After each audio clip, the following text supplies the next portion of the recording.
Well, it's December, it's dark outside, we're doing rubbish at the cricket, Christmas is coming, and HMRC are looking to reclassify mince pies as sweets. No, they're not really. I think it's time for another one of my In Practice blogs.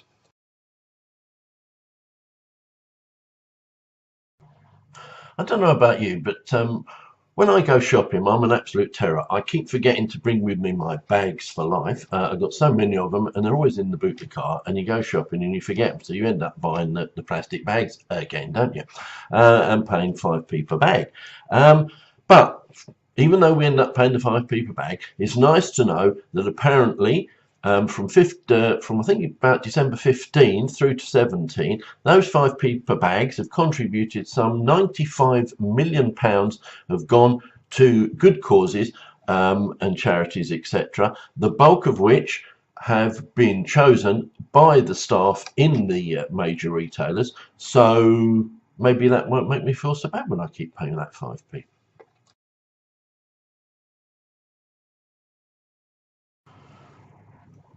Latest news from HM government on the MTD front.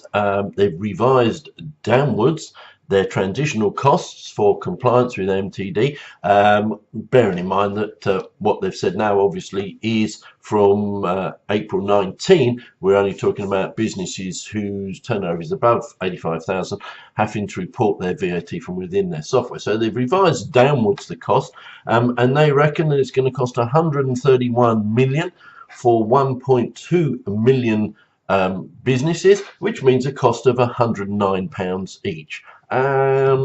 Obviously, if you're already VAT registered and you're using software and you are a fairly standard business, don't have a lot of problems, probably a reasonable assumption.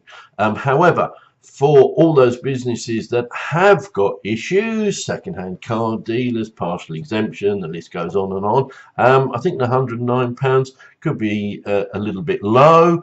I think we're going to have to really lean quite heavily on our software providers to make sure that we can get all 9 boxes of the return 100% accurate, or possibly they're going to offer us, we'll produce the input and output figures and maybe allow you to key in the other boxes, which seems to be the problem in producing the VAT return, because that has to be the reason that in excess of 80-something-9% of VAT returns are actually filed via the gateway. So, will the £109 be about right? Time will tell.